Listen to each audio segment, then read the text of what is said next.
I'm now joined by Joe Salvino, the legendary head coach of the Belle Vernon area Leopards boys basketball team, as they embark on the Class 4A playoffs. And first off, Joe, you get the number one seed, a terrific regular season. And coaches always say they want to be playing their best basketball heading into the playoffs. It feels like your Leopards are. So how have you evaluated this run where you've gone undefeated since the calendar has turned to 2025?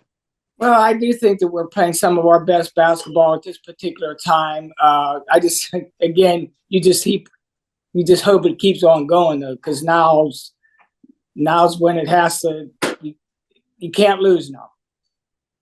Well, you have a head of momentum, no doubt about it, but it's always a difficult time of year, especially for teams that get buys, because sometimes you end up waiting around and you get out of that rhythm. I'm sure you've navigated this before. What is key to keeping your guys locked in, knowing you won't be playing a normal schedule for the upcoming week?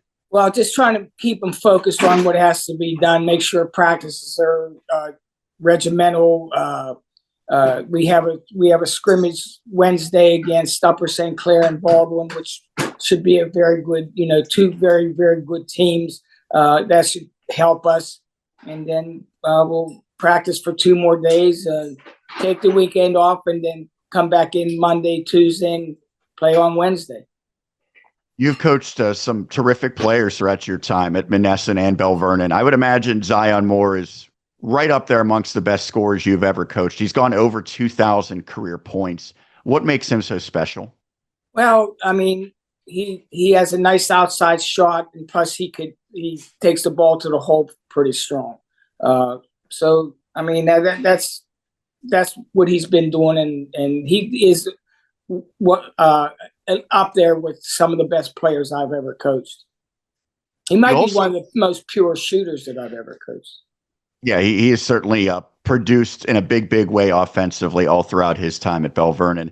I would imagine it's also a benefit for you to have some guys that were through the success of the football program that are on your team. They've gone to and won state championships with Matt Humbert's squad. Do you notice a real benefit to that? Well, I always think it's a plus when like the football team wins something simply because you're hoping as the basketball coach that winning attitude carries over. I know that getting the number one seed is always a terrific goal for a team. You've achieved that. How did that align with your expectations? And then the 8-9 matchup, how do you kind of prepare for that, knowing that you got a few days before you find out who you will be facing? Well, the number one seeding is, I mean, it's a tribute to the hard work and the effort that my players put in. I think that there's a bundle of 4A schools that could have been number one. I mean, Avonworth could have been number one. North Catholic could have been number one, but we was lucky enough to get that seed. So I'm happy for that. As far as like preparing for EF and Highlands, well, like I said, I'll probably go to the game on Friday, and once I know who I play, then we'll get together, watch some film on whoever, and then prepare. We're not going to change anything. It's not like, I mean, I don't think at this particular time you change things. You want to keep things as even as possible. I know that you've made the announcement recently that this is going to be your swan song. You will retire as the head coach after this postseason run.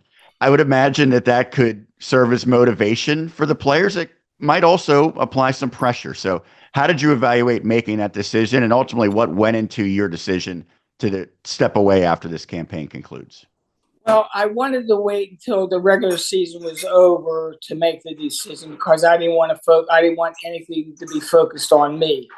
So, and then like we have these almost 2-week layoffs, so I thought it'd be a perfect time to get it out of the way. So when it is time to play, again, we're focusing on what has to be done. The players are focused on what they got to do.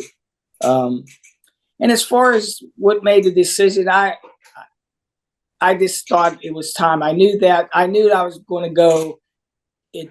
It's summertime. Kids are starting to concentrate on doing one thing, and they don't want to be multiple in the summertime, whether it be football or soccer or baseball. And when I first started coaching, kids did everything, and you try to. But kids nowadays they can do that one thing and then they're done for the rest of the day, because I just think there's so many other things for kids to do now. Well, lastly, I would imagine when it does come to an end, it's going to be very emotional for you. You'll probably down the road think back and reflect. How do you balance the emotions that go into a final postseason run? Well, right now I'm just focused on what has to be done as far as the games. I'll have plenty of time to think about the past, and that's one of the things I've never done in my career is never look back. I've always looked forward. I told one of the papers that I'll never forget when we won our first state championship game, and on the bus, everybody's happy and glad that we won a state championship. And I'm thinking about an undergrad tournament that I'm playing in next week. Well, hopefully, Joe, you get a very long postseason run for your swan song. We appreciate this as always. Thanks so much for doing this. Good luck into the postseason. Well, thank you very much.